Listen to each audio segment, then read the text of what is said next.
Bonsoir fidèles téléspectateurs, je vous souhaite la bienvenue dans cette émission Parole à l'élite, une émission que vous savez est consacrée à la vie estudiantine au sein de l'université William Booth, mais pas que.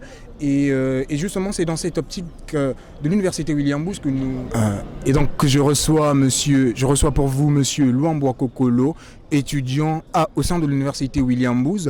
Bonsoir monsieur Luamboa Kokolo et bienvenue sur ce plateau de Parole à l'élite. Bonsoir, merci. Ok, donc sans transition, qui est Luamboa Kokolo Joël?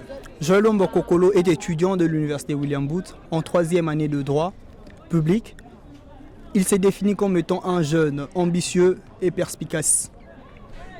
Est-ce que pour vous, l'étudiant congolais, comment définissez-vous justement le concept changement? Le changement est à mon avis le fait de quitter d'une situation à une autre situation. Et donc comment appliquer cette définition dans la vie de tous les jours de nos concitoyens ou bien de nos chers téléspectateurs qui nous suivent chez eux? D'abord, avant de quitter une situation à une autre, il faut d'abord le vouloir. Et le vouloir seul ne suffit pas. Il faut y travailler, y travailler et y travailler. Est-ce que pour vous, l'étudiant congolais incarne ce changement-là que vous citez d'ailleurs dans l'un de vos ouvrages qui fait justement le thème de ce soir, à savoir l'ouvrage Ma Passion, d'où nous avons tiré le thème de ce soir, à savoir l'étudiant congolais, acteur du changement. Est-ce que l'étudiant congolais incarne selon vous ce changement que vous prenez tant dans votre ouvrage? Exactement, je pense que l'étudiant est d'abord un cadre en devenir et par le simple fait d'être ce cadre en devenir, il est appelé à diriger. Et comment est-ce qu'un dirigeant doit amener les autres du bas vers le haut. Et puis deuxièmement, on suppose qu'un étudiant est un jeune. Et un jeune a une nouvelle énergie, a une énergie à apporter dans la société. Et dans ce sens, nous pensons que l'étudiant incarne véritablement ces changements dont nous parlons. Donc l'incarnation ou la manifestation de ce changement peut venir par la force que concentre le jeune, par la force de la jeunesse qui peut faire justement émerger ce changement. Exactement, parce que cette force apporte de l'énergie. Le Congo a vraiment besoin d'énergie. Mais l'énergie seule, comme je le disais, ne suffit pas. Il faut apporter également de l'expérience. Donc il faut de ces faits apporter un mariage jeunesse et vieillesse afin de créer quelque chose de solide, quelque chose d'équilibré. En lisant votre ouvrage sur la page 12, vous avez écrit que l'être humain c'est quelqu'un capable de s'engager dans quelque chose, de s'y tenir en toute conscience et responsabilité. Que représentent ces mots pour vous? À mon avis, un être humain ne peut pas exister sans croire en quelque chose. On est humain lorsqu'on croit en quelque chose. Certains croient à leurs études, d'autres en Dieu et j'en passe. Et il ne suffit pas seulement de croire, comme je le disais déjà. Il faut aller jusqu'au bout. Il ne faut pas, parce qu'il y a des problèmes, dire j'abandonne. Non, il ne faut pas abandonner. Il faut aller jusqu'au bout et s'il le faut, échouer jusqu'à ce que vous allez réussir. Mais continuez à croire, continuez à s'y tenir et assumer ses responsabilités. Est-ce que, comment l'étudiant congolais, bien sûr, il peut croire en son changement. Il peut avoir la conscience qu'il faut qu'il change. Mais est-ce qu'il n'y a pas un manque de structure, un manque d'infrastructure qui peut faire à ce que même si l'étudiant est déterminé à pouvoir apporter un changement dans ce pays, que rien n'avance? Exactement. Nous pensons que l'étudiant a cette volonté. Actuellement, l'étudiant congolais a cette volonté, mais il est buté à plusieurs choses. D'abord, la société elle-même. La société l'empêche de s'épanouir. Et puis, deuxièmement, vous comprenez que même la manière dont il apprend, on dit que la non-éducation de la jeunesse est une bombe à retardement pour la société. Le moyen mis en œuvre pour aider l'étudiant à apprendre sont déjà, à mon avis, bas. Dans un monde où on vit de concurrence, dans un monde de mondialisation, où nous sommes appelés à affronter d'autres jeunes qui vivent dans d'autres cieux. Donc c'est un réel problème que l'étudiant congolais a actuellement. Donc vous dites en quelque sorte que nous souffrons d'un grand manque d'infrastructures mises à la disposition des jeunes congolais, justement pour eux aussi apprendre dans des bonnes conditions et enfin représenter dignement notre pays au niveau international. Exactement, nous le pensons. Et donc, quelle réponse, vous, en tant que jeune, pouvez-vous attendre des dirigeants ou de la classe politique actuelle, justement, sur ce problème-là? Déjà, nous pensons qu'il faut une réforme de l'éducation. En effet, tous nous le savions que l'éducation en RDC est trop théorique. Théorique. Exactement. Il faut essayer de combiner la théorie et la pratique. Faire aimer l'étudiant l'éuniversité. Pas seulement l'université, il y a aussi des instituts professionnels, si je peux le dire. En effet, je constate que certains étudiants disent « Ah, non, il faut de temps en temps l'aider à qu'il vive en fait comme s'il était dans la pratique, comme s'il était déjà, et il sera meilleur. » En soulevant justement ce problème d'infrastructure, oui, vous avez dit que le monde universitaire ou bien l'école en général en RDC est beaucoup plus théorique. Oui, nous constatons qu'il y a des manques de laboratoires, des manques d'infrastructures capables pour ceux qui font des matières assez techniques, pour ceux qui font des matières de sciences exactes, qui manquent quand même des laboratoires où s'exercer, où faire de la pratique. Est-ce que ce manque de matériel est très préjudiciable pour notre système scolaire ou académique en fait? Exactement. Tant que nous n'aurons pas ces moyens, nous serons toujours reculés. Imaginez si un étudiant passe 5 ans à l'université, mais il doit apprendre lorsqu'il est en service. C'est un retard. Pourquoi devons-nous faire 5 ans et apprendre après ces 5 ans? Oui. Donc c'est comme si on peut le dire, que nous perdons 5 ans à l'université parce que nous apprenons ailleurs. Donc je pense déjà que nous pouvons, le base de la pratique, nous pouvons l'incorporer au sein du programme universitaire, voire scolaire et académique. Chers téléspectateurs, je vous rappelle que je reçois un invité qui est appelé Monsieur Joël Kokolo Luamboa, qui est étudiant au sein de l'université William Booth et aussi écrivain d'un ouvrage qui n'est pas encore paru, qui n'est pas encore édité, mais qui le sera certainement prochainement. Et donc c'est justement en parlant de ce livre Ma Passion que nous avons tiré le thème de ce soir, à savoir l'étudiant congolais, acteur du changement. Et donc toujours en restant dans votre livre, vous avez écrit que il faut défendre les faibles, donner du plaisir aux autres, rendre ce monde meilleur et rendre au peuple congolais sa fierté d'antan. Que symbolise pour vous défendre les faibles? Comment peut-on arriver à défendre les faibles? Déjà, nous vivons dans une société qui est, permettez-moi de le dire, bipolaire. D'un côté, nous avons le faible, de l'autre côté, nous avons le fort. Chacun dans son monde est soit faible, soit fort.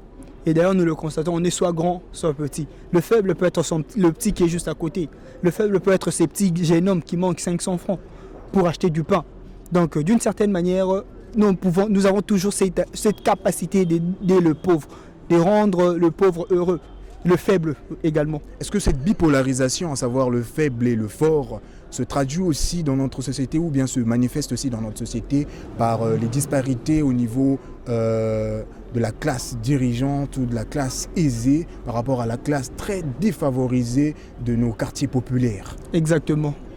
Et comment donner justement du plaisir aux autres? Vous l'avez dit dans votre livre, donner du plaisir aux autres. Nous aimerions savoir comment justement vous pensez que l'étudiant congolais ou la jeunesse doit donner du plaisir aux autres. Je pense déjà en étant responsable, en assumant efficacement ses responsabilités, nous pouvons donner du plaisir aux autres. Et donc, en donnant du plaisir aux autres, nous supposons que ça inclut aussi le fait de bannir les antivaleurs, à savoir le vol ou bien la corruption, toutes ces choses qui minent notre société. Justement, en restant un peu sur ce sujet de donner du plaisir aux autres, nous voyons une jeunesse qui ne donne pas assez du plaisir aux autres en parlant principalement du phénomène Kuluna ou bien du phénomène Oudiana. Quel regard portez-vous sur ces deux phénomènes qui minent notre société actuelle? Déjà, les jeunes actuellement sont le fruit d'une époque où les jeunes ont toujours été négligés. Mais nous pensons que ces jeunes, parfois, le font parce qu'ils n'ont rien à faire, mais parfois également par volonté. Ils ont choisi de vivre comme ça. Mais devons-nous rester ainsi? Non. Nous pouvons changer, nous pouvons amener ces changements que nous voulons tant. Déjà, la société doit aider ces jeunes. Comment la société peut-elle aider ces jeunes? En mettant déjà de moyens pour y arriver. Quel genre de moyens par exemple? Déjà eu des occupations pouvant leur aider à sortir de cette crise. Parce que nous notons que la problématique de Kuluna n'est pas seulement due au fait que le jeune soit dans une situation défavorisée. Parfois, c'est le jeune lui-même qui décide d'aller vers la rue pour, je ne sais pas, sous l'impulsion des autres jeunes, sous l'impulsion d'une influence externe. Il se décide d'aller dans la rue. Et justement, sur ce point-là, est-ce que le fait juste de mettre des structures en place peuvent suffire pour contenir justement cette masse de jeunes qui embrassent de plus en plus la rue? La criminalité existe depuis la création de l'humanité. Oui. Et depuis la création de l'humanité, aucun État n'a pu en finir. On peut toujours rechercher à rabaisser le taux. Oui. Et la création de structures peut servir, mais également l'application de lois et règlements établis dans ces pays. Est-ce que les lois ne sont pas assez appliquées sur ce domaine-là? Exactement. Parce que nous constatons que beaucoup de mineurs aussi sont de ceux-là. Et donc, vu que la loi congolaise prévoit justement de punir des gens majeurs, vous faites le droit, vous pouvez certainement plus nous éclairer sur ce sujet. Est-ce qu'il y a une loi aussi qui prévoit de punir les agissements des jeunes mineurs avec des prisons pour mineurs ou un truc comme ça? En principe, il existe la loi portant protection de l'enfant, je crois de 2009, qui prévoit des sanctions pour des enfants.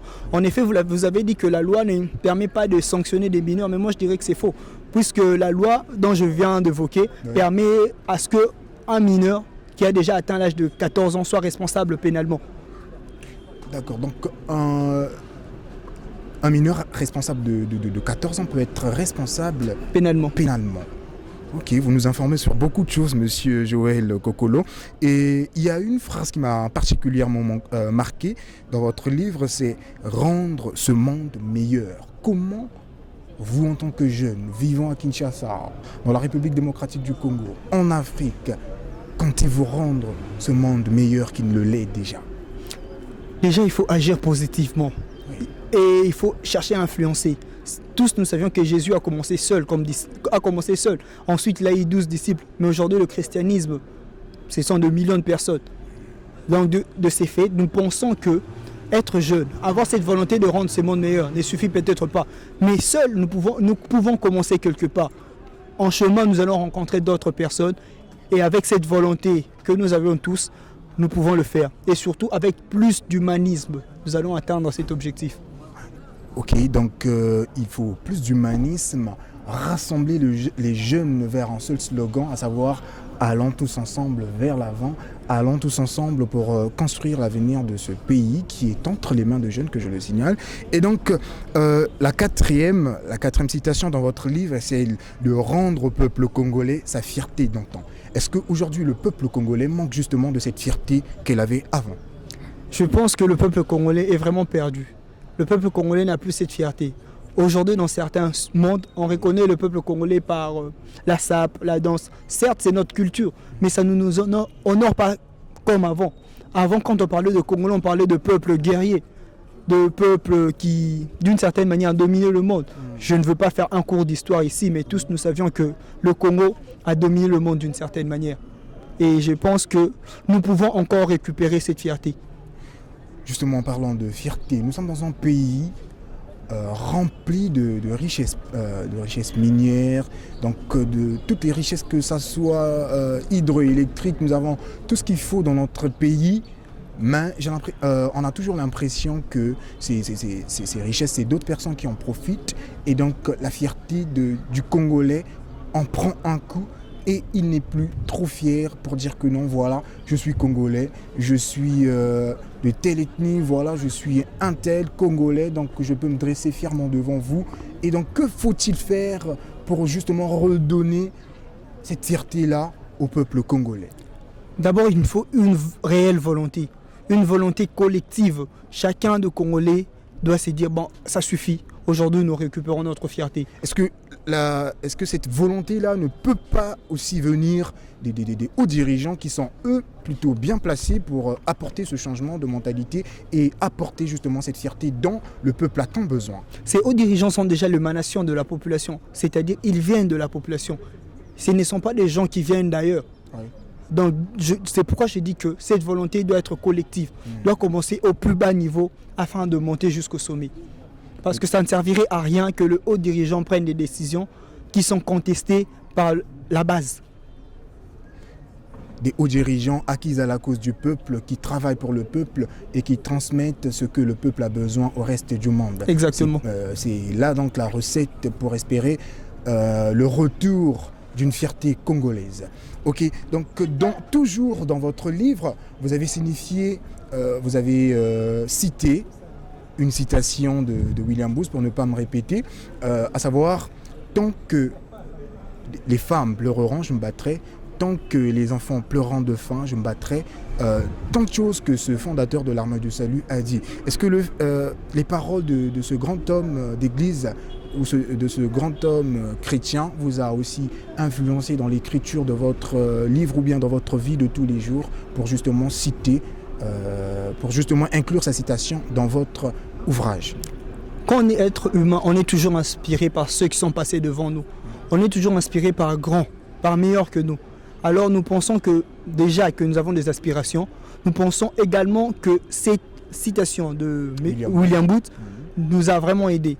Car je me suis dit à un moment, wow, comment une personne pouvait avoir de telles aspirations et comment il pouvait rester ferme. J'ai parlé ici de la fermeté dans les décisions. C'est d'ailleurs l'exemple efficace de la fermeté dans les décisions. Ne pas seulement prendre une décision, mais aller jusqu'au bout. Aller jusqu'au bout de la décision, mettre en place des structures pour appliquer cette décision. Parce que nous voyons que plus tard, William Booth va créer ce qui est devenu aujourd'hui l'Armée du Salut, qui est une église répartie dans près de 172 pays et qui œuvre justement pour l'humanitaire. L'humanitaire dans lequel vous aussi vous œuvrez, monsieur Joël Kokolo, à travers une ONG que vous serez certainement convié à nous parler si vous le voulez bien maintenant, si vous pouvez bien nous parler de cette ONG dans laquelle vous êtes membre en fait. Exactement, nous avons créé depuis maintenant 2 ans une ASBL qui s'appelle Foura. En fait, Foura a commencé avec un ami. Ouais. C'était dans une discussion, on s'est dit, mon cher, on est là, on se plaint toujours comment on peut aider, mais il suffit qu'on s'unisse et en appelant certains amis, on peut créer quelque chose dans lequel on peut apporter un soutien. Et c'est ainsi que nous avions créé Foura ASBL avec un ami très cher dont je salue Kevin Mayuma. Donc Foura, c'est une organisation qui existe depuis combien de temps ? Depuis le 26 décembre 2016. Et donc ça fait pratiquement 2 ans. 2 ans qu'elle existe. 2 ans. Et quel est le bilan que vous pouvez dresser de cette organisation non lucrative ? Le bilan, comme nous l'avons toujours dit, nous pouvons dire que c'est positif, car nous atteignons nos objectifs avec certainement assez de difficultés, comme tous les jeunes congolais. Nous avons des ambitions, mais souvent ils ne sont pas fameux, mais on tente bien que mal de réaliser les objectifs que nous nous assignions. Nous savons que c'est une organisation à but non lucratif et non gouvernemental. Est-ce qu'il y a des gens qui vous prêtent main forte, qui vous soutiennent financièrement ou en nature pour aider justement votre mission à atteindre plus de monde? Exactement. Le plus grand partenaire que nous avions, ce sont des jeunes. Des jeunes. Nos amis, nos entourages, nos familles. Il suffit d'avoir un projet, on contacte certains amis. Ouais, mon cher, c'est comment? Nous voulons organiser quelque chose. Et ouais, je pense qu'il y a des jeunes qui sont soucieux de la cause de pauvres. Exactement. Dans cette cause-là. Et en dehors d'être membre de cette ONG, vous êtes aussi membre au sein de l'université d'une organisation très nouvelle, à savoir le clan UVB. Que pouvez-vous nous dire sur ce clan? Le clan UVB est en fait une organisation des étudiants qui se sont dit pourquoi se plaindre et pourquoi ne pas être acteur du changement. C'est ainsi que nous avions créé le clan UVB qui, comme vous le saviez, le nom clan signifie ensemble de plusieurs familles. Et par famille ici, nous n'avions pas dit famille biologique, mais famille facultaire. Famille facultaire. Donc elle réunit en quelque sorte toutes les facultés de l'université William Booth. Et donc, quel est votre but futur ou quel est votre but immédiat dans ce clan-là? L'objectif du clan UVB est d'abord la conquête du pouvoir, et non seulement la conquête, parce qu'on doit se demander qu'est-ce que vous allez faire avec le pouvoir, mais surtout défendre les intérêts des étudiants.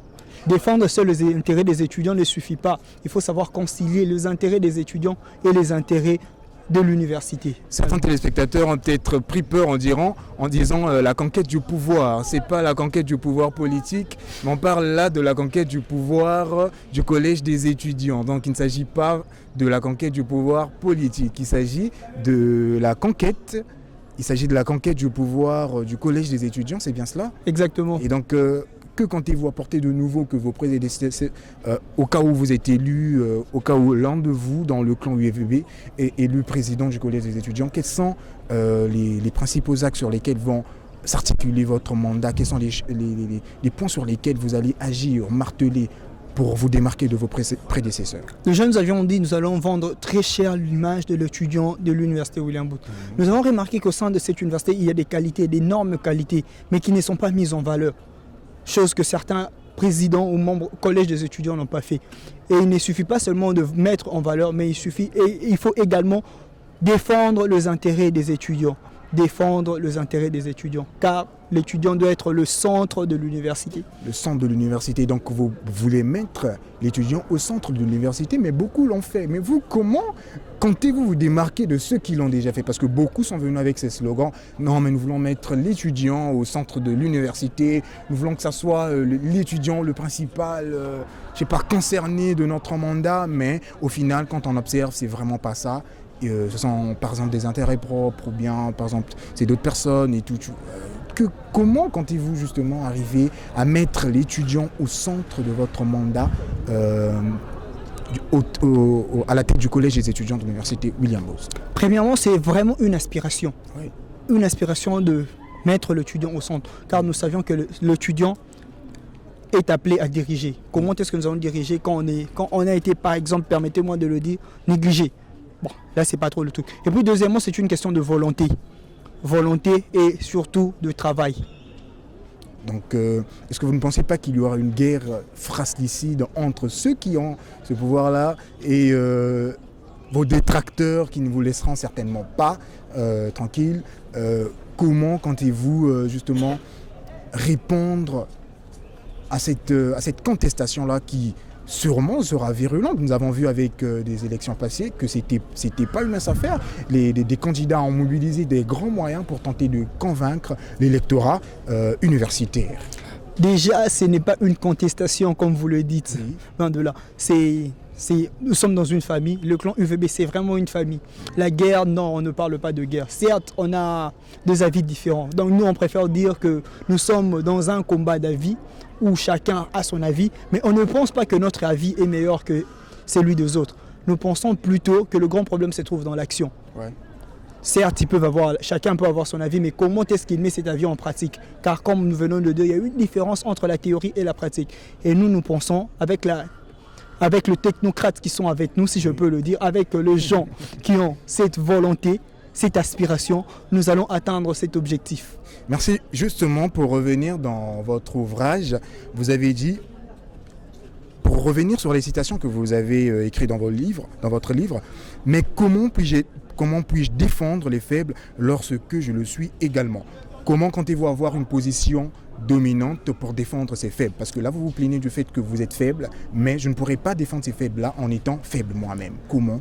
Si vous lisez la suite, vous allez comprendre à la fin, je dis, la seule manière d'arriver, c'est de décider et d'agir. Et donc, en décidant, on suppose que vous avez des intentions politiques futures. Exactement, tout simplement parce que nous avions compris qu'il ne suffit pas de dire et il faut faire. Et encore, seule la politique change la vie des hommes. Seule la politique change la vie des hommes. Voilà, chers téléspectateurs, nous sommes presque à la fin de notre émission. Un tout dernier mot accordé à Monsieur Joël Kokolo. Quel est le message que vous pouvez adresser à vos futurs lecteurs qui vont sûrement s'acquérir de ce livre, à savoir Ma Passion, qui est le reflet de votre pensée, de votre façon de voir le Congo futur? Après la lecture de ce livre, je demanderai aux lecteurs de s'engager. Car le Congo a besoin d'un engagement très fort, a besoin d'un engagement solide. D'ailleurs, ce n'est pas seulement le Congo, mais c'est l'univers tout entier. Aujourd'hui, on peut se décider combien de traités avons-nous signés à travers le monde, combien de conventions internationales. Mais qu'est-ce qui se passe? Il manque un sérieux problème dans l'application. Certes, on peut dire d'accord, on se convient, mais à la fin, qu'est-ce qui se passe? Ce sont des intérêts particuliers qui surpassent parfois l'intérêt général. Aujourd'hui, nous devons nous dire, ok, ça suffit, nous allons mettre l'intérêt général au-dessus de tout autre intérêt. Maître l'intérêt général au-dessus de tout autre intérêt. Ce sont là donc les mots de la fin. Je vous rappelle que j'ai reçu monsieur Joël Kokolo Luambwa sur ce plateau, qui est étudiant au sein de l'université William Booth et auteur du livre Ma Passion, qui va certainement être édité très bientôt. Merci monsieur Joël Kokolo d'avoir accepté notre invitation sur ce plateau de Parole à l'élite. Nous espérons vous revoir dans nos prochaines éditions.